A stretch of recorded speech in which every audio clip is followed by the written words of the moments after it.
শেখ হাসিনার শাসন আমলে যে ওয়াজ হইতো, তো ওয়াজের একটা গুরুত্বপূর্ণ অংশ ছিল সুদ সুদ সুদ সুদ নিয়ে।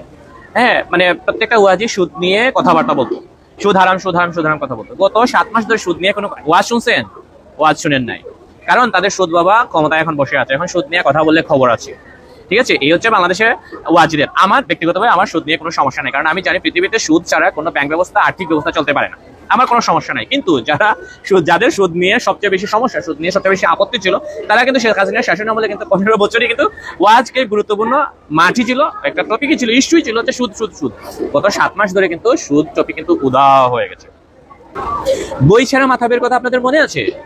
যে বই ছাড়া মাথাব, যে রংধনু দেখলেই ফাল মেরে উঠতো, যেখানে 7টা রং দেখতো, যেখানে হলুদ লাল নীল রং দেখতো, সেখানেই ফাল মেরে উঠতো, সেখানেই সে সমকামিকা দেখতো, সেখানেই সে এলজিবিটিকিউ দেখতো, সেখানেই সে কি দেখতো, তৃতীয় লিঙ্গ দেখতো, সেখানেই সে শুধু সমকামিকা দেখতো, সেখানেই শুধু সে, যেখানেই রংধনু সেখানেই সে শরীফ শরীফা দেখতো, তাই না? মনে আছে সেই বই ছাড়া মাতাবের কথা? সে কিভাবে বই ছিঁড়ছিল, মানুষকে বই ছিঁড়তে উদ্বুদ্ধ করেছিল, সরকারি সম্পত্তি রাষ্ট্রীয় সম্পত্তি ধ্বংস করতে মানুষকে উদ্বুদ্ধ করেছিল, রাষ্ট্রীয় সম্পত্তি সে অবৈধভাবে বাজার থেকে কিনে আনছিল, বই ছিঁড়ছিল, মনে আছে না? সেই বই ছাড়া মাতাবকে এখন দেখেন না। আমি দেখেছি তাকে হিজবুতের ডিলিউশনের সাথে, দেলোয়ার হোসেনের সাথে আমি দেখেছি তাকে বৈঠক করতে, আমি দেখেছি। যাই হোক, সেটা আমার আলোচনার বিষয় না। আলোচনার বিষয় হচ্ছে নারী দিবসে যে অদম্য নারী পুরস্কার দিল যে মহিনকে, সেই মহিন কিন্তু জন্মগতভাবে কিন্তু একজন পুরুষ, কিন্তু সে নারী দিবসে কিসের পুরস্কার নিয়েছে? পুরুষের পুরস্কার নিয়েছে না, সে নারী দিবসে নারী পুরস্কার নিয়েছে। সে মোহনা হয়ে, অর্থাৎ সে একজন পুরুষ হয়ে জন্মগ্রহণ করছিল, জন্মগতভাবে একজন পুরুষ, কিন্তু সে একজন নারী হয়ে কিন্তু নারী দিবসে পুরস্কার নিয়েছে। আসিফ মাহতাব কি জীবিত আছে? এখন তাকে কথা বলতে দেখেছেন? এই যে শরীফ শরীফা বিশেষজ্ঞ, বই চেহারা মাথা, এটাকে কোনো কথা বলছে, কোনো প্রতিবাদ করছে? প্রতিবাদ করে নাই। কিন্তু শেখ হাসিনার শাসন আমলে কিন্তু সে শরীফ শরীফা হিসেবে লাভ মেরে উঠতো, এবার লাভ মেরে উঠতো। শেখ হাসিনার শাসন আমলে যে শরীফ শরীফা পাইলেই, রংধনু দেখলেই সে লাভ মেরে উঠতো, চিংড়ি মাছের মতো লাভ মেরে উঠতো।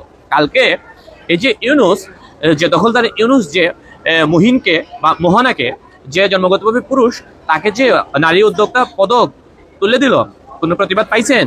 কোনো ওয়াজির কাছ থেকে, কোনো ইসলামিস্টের কাছ থেকে, কোনো জিহাদির কাছ থেকে কোনো ধরনের কথাবার্তা পাইছেন? কোনো সমালোচনা পাইছেন? পান নাই।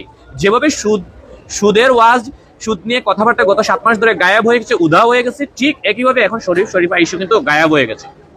বই ছাড়া মাতাব কিন্তু এখন আর রংধনুতে কিন্তু সে শরীফ শরীফা দেখে না, এখন তার চোখের সামনেও শরীফ শরীফা সে এখন দেখে না। তার মানে কি ছিল? আওয়ামী লীগের আমলে শরীফ শরীফা নিয়ে চিংড়ি মাছের মতো লাভ দিত কেন?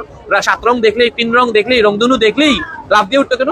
উদ্দেশ্য ছিল কোনো একটা ইস্যুকে কেন্দ্র করে আন্দোলন করে যাতে শেখ হাসিনা সরকারকে পতন ঘটানো যায়, এইটাই কিন্তু তাদের উদ্দেশ্য ছিল। এবং এই জন্য শেখ হাসিনা সরকারের আমলে মানে একটু পরপরই, কিছুদিন পরপরই কিন্তু তারা কোনো না কোনো ইস্যু নিয়ে কিন্তু আন্দোলন শুরু করে দিত। এবং উদ্দেশ্য ছিল কোনোভাবে যদি এই সমস্ত আন্দোলনের পুলিশকে জড়িত করে দেওয়া যাইতো, পুলিশ যদি একটু কিছু করতো, তাহলে সেটা কিন্তু তারা একদফা সরকার পতন আন্দোলনের কিন্তু ডাক দিত। আসলে উদ্দেশ্য কিন্তু শরীফ শরীফা না, আসল উদ্দেশ্য কিন্তু শরীফ সমকামিতা না, আসল উদ্দেশ্য তৃতীয় লিঙ্গ না, এলজিবিটিকিউ না।